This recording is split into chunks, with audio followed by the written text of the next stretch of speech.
الحمد لله الذي غرس لنا شجرة طيبة أصلها ثابت وفرعها في السماء، والصلاة والسلام على رسولنا الذي بنى لنا بيتا صيتها في الآفاق والأنحال، وعلى آله وأصحابه النجام. أما بعد، اس بزم جنوں کے دیوانے ہر راہ سے پہنچے یزداں تک،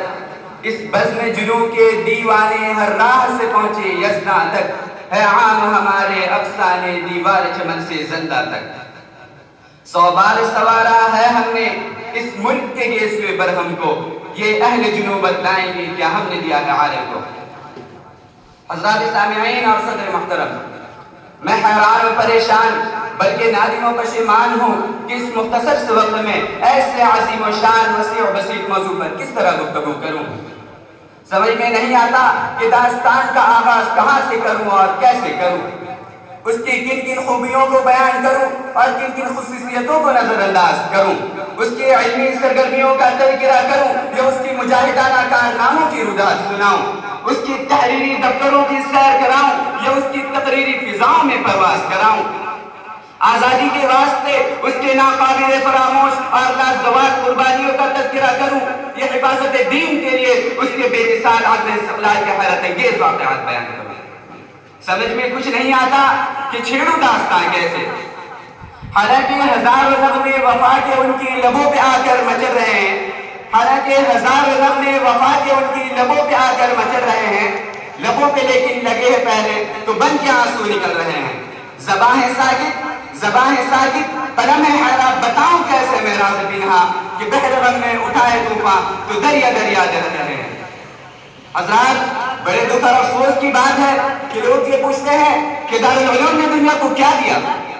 بتاؤ بھلا یہ بھی کوئی پوچھنے کی بات ہے؟ میرے بھائیوں، اگر پوچھنا ہی تھا تو یہ پوچھتے کہ دارالعلوم نے دنیا کو کیا نہیں دیا. تو میں یہ کہتا کہ دارالعلوم نے دنیا کو الحاد بے دینی نہیں دی، دارالعلوم نے دنیا کو بے ضمیر ابن لقی اور ایمان فروشی نہیں دی، دارالعلوم نے دنیا کو بے حیائی بے شرمی نہیں دی، دارالعلوم نے دنیا کو بے غیرتی و بے مروتی نہیں دی، دارالعلوم نے دنیا کو نفرت و عداوت نہیں دی، بلکہ وہ تو ہر دور میں نغمہ مہر و وفا گاتا رہا، وہ ہر زمانے میں گردش دورہ کی سنگینی سے ٹکراتا رہا، وہ قدم قدم پر گم کرتا رہا، لوگوں کو توحید کا جام باصفا پلاتا رہا، ہر عہد میں پرچم اسلام کو بتوں کی چہار دیواری پر لہراتا رہا اور پیغام خداوندی کو چہار دان عالم میں پھیلاتا رہا.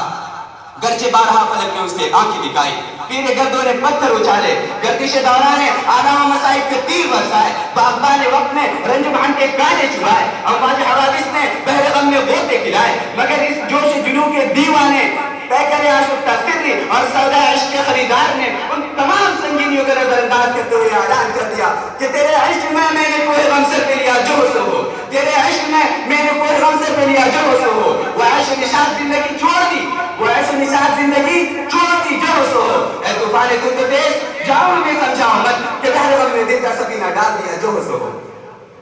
اور ہم سے ہمارے دارالعلوم کے کارنامے اور داستانیں معلوم کرنے والوں، میں تمہیں کیا کیا بتاؤں اور کہاں تک بتاؤں. جاؤ اگر تم سے ہو سکے تو ہماری داستان افرنگ کے برپکی طوفان سے پوچھو، ہماری داستان بالا کوٹ کی پہاڑیوں سے پوچھو، ہماری داستان شاملی کے میدانوں سے پوچھو، ہماری داستان روس اور ترکی کے برفیلی چٹانوں سے پوچھو، ہماری داستان زندہ کی تاریخیوں سے پوچھو، ہماری داستان مالٹا کی تاریخ کوٹریوں سے پوچھو، ہماری داستان عدالت کے کٹہروں سے پوچھو، ہماری داستان پھانسی کے پھندوں سے پوچھو. یہ تمام کے تمام ہمارے مہر وفا کے داستانیں سنائیں گے، ہماری دیرینہ تعلقات و شان اسائی کے جس سے بیان کریں گے، کیونکہ واقف تو ہے اس راستے یہ دار وطن بھی ہر دور میں تکمیل وفا ہم سے ہوئی ہے.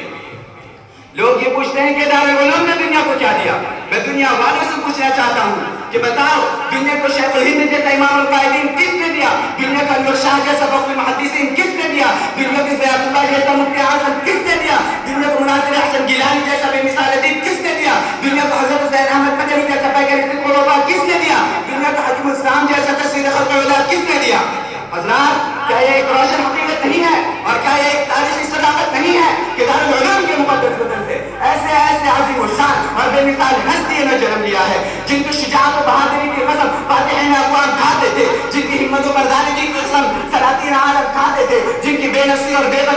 غرضی کی قسم معصوم ملائکہ کھاتے تھے، جن کی عفت و پاکدامنی کی قسم معصوم دوشیزائیں کھاتی تھی. کیا یہ سچ نہیں ہے کہ دارالعلوم کے مبارک شکم سے ایسے ایسے بے نظیر شخصیتوں کا ظہور ہوا ہے جن کا قلب و جگر اسلام کی عظمت سے معمور تھا، جن کے چہرے پر عزم استقلال کے گرنے جلوہ پکن تھی، جن کا دل جذبہ جہاد سے سرشار تھا، جنہوں نے اپنی ساری زندگی اسلام کی سربلندی اور اعلیٰ کلمۃ اللہ کے لیے وقف کر دی تھی، جنہوں نے ہر دور میں باطل کا مقابلہ کیا ہے، جنہوں نے ہر زمانے میں شیطانی پنجوں کو مروڑا ہے، جب بھی باطل نے سر ابھارا ہے وہ اس کے سروں پر سائقہ الہی بن کر گرے ہیں، جب بھی کسی فرعون وقت نے انا ربکم الاعلی کا نعرہ بلند کیا ہے اسی نما و جلال موسیٰ بن کر نمودار ہوئے ہیں، جب بھی کسی نمرود نے انا لا غیری کی صدق بلند کی ہے اسی نما وہ خلیل مشکن کا دست بے بار بن کر ظاہر ہوئے ہیں، جب بھی باطل نے حق کو چیلنج کیا ہے انہوں نے اس کے چیلنج کو قبول کیا ہے، انہوں نے جانے دے دی مگر باطل کو کبھی پیٹ نہ دکھائی، انہوں نے سر تو کٹا دیا مگر پرچم اسلام کو کبھی سر نگوہ نہ ہونے دیا، انہوں نے سارے عالم میں اپنی شرافت و صداقت اور شجاعت و جلالت کا پرچم نصب کر دیا اور برسر عالم نے اعلان کر دیا کہ باطل سے ڈرنے والے اے آسمان نہیں ہم، باطل سے ڈرنے والے اے آسمان نہیں ہم، 100 بار کر چکا ہے تو امتحان ہمارا، توحید کی امانت سینوں میں ہے ہمارے، توحید کی امانت سینوں میں ہے ہمارے، آسان نہیں مٹانا نام و نشان ہمارا۔ واخر دعوانا الحمدللہ رب العالمین۔